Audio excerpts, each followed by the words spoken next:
Okay, let's dive into this. Welcome to this explainer. Today, we're unpacking a truly fascinating set of texts designed to help us navigate, well, the absolute chaos of modern life. We're looking at a framework laid out in 4 distinct sutras by Shui Fang. It's a deeply structured, chronological approach to keeping your mind and spirit completely intact, literally, from sunrise all the way to deep night. If you've ever felt like you're just endlessly spinning your wheels, this breakdown is exactly what you need. Seriously, take a second to think about it. How do you find inner peace when the world around you is constantly rushing? We all feel that daily anxiety, right? That creeping exhaustion that sets in before we've even poured our first cup of coffee. The relentless pace of expectations, notifications, obligations, it can make true tranquility feel like an absolute pipe dream. But the source text we're analyzing today suggests that peace isn't found by escaping the world, it's actually found by structuring how we move through it. To tackle this, the text presents a brilliant natural progression.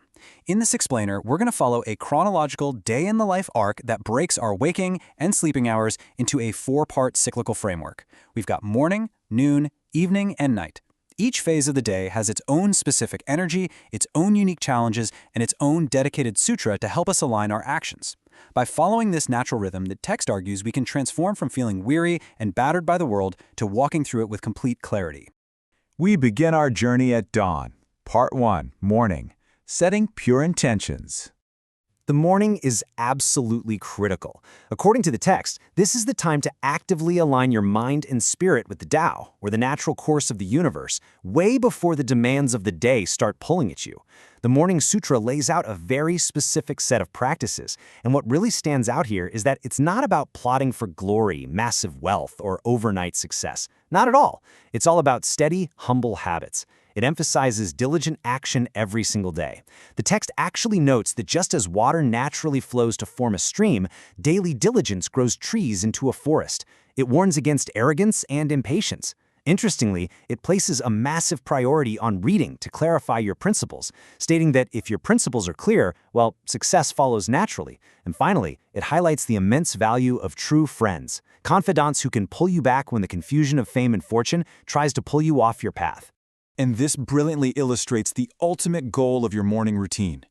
Today, my heart is like a clear mirror, unstained by dust and impure emotions. By starting your day setting this unclouded, pure intention, you create a baseline. You aren't judging merits or faults, you aren't obsessing over life or death. You are simply stepping into the day with a clean slate, prepared to act entirely in accordance with natural principles. As the sun reaches its peak, we transition into part 2, noon, finding simple contentment.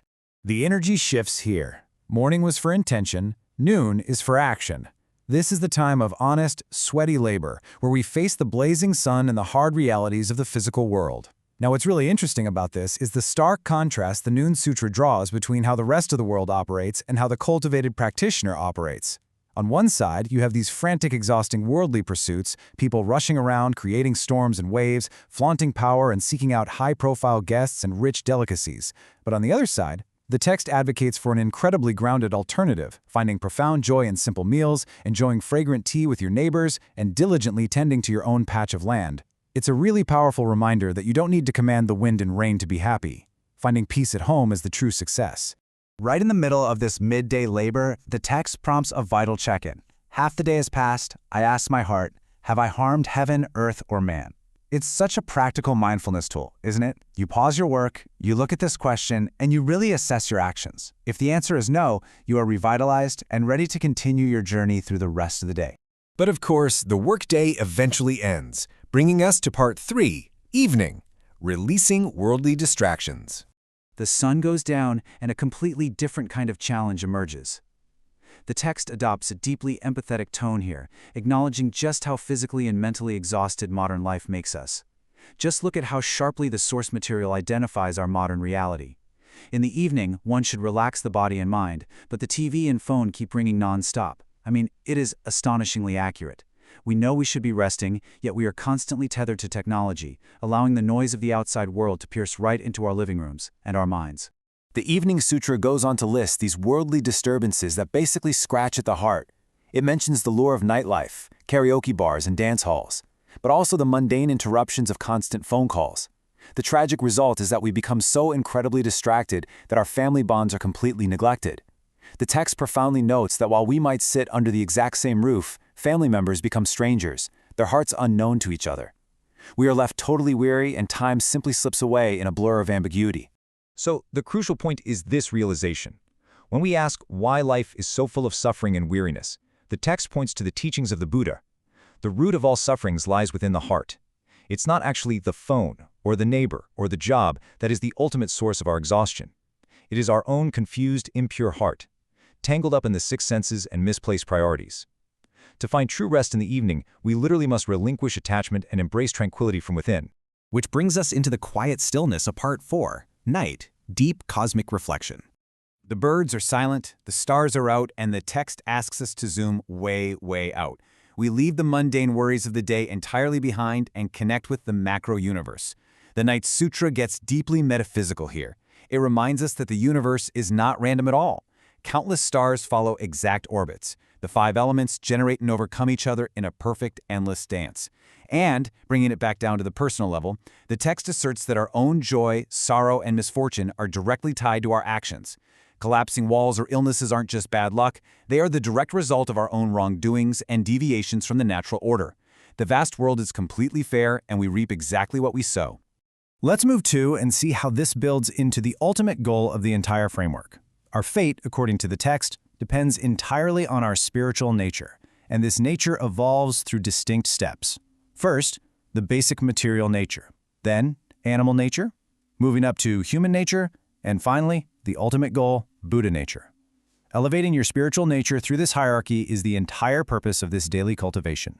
Because, as the text explicitly states, the physical body has life and death, but the spiritual body is eternal. By using these daily practices to transcend physical desires and elevate that spiritual nature, one can ultimately escape the sufferings of human life entirely, entering higher dimensions and eternal fairylands. So the daily routine is actually a vehicle for eternal liberation. Pretty wild, right? And what is truly fascinating is how the source material concludes this spiritual framework. It impartially brings together the ultimate figures of major world religions. It states that the supreme ruler of the universe, the greatest creator, is exactly the same as the ancestor of Buddha and Allah. It suggests that whether you are reading the Bible, Buddhist scriptures, or the Quran, all these paths, when followed with sincere cultivation, lead to the exact same ultimate truth. We have journeyed from the pure intentions of the morning, through the labors of noon, past the distractions of the evening, and straight into the cosmic reflections of the night. But you know, the cycle never stops. As the text reminds us, your life renews itself every single day. So, as we wrap up this explainer, I leave you with this question. When the sun rises again and the cycle restarts, what intentions will you set tomorrow morning?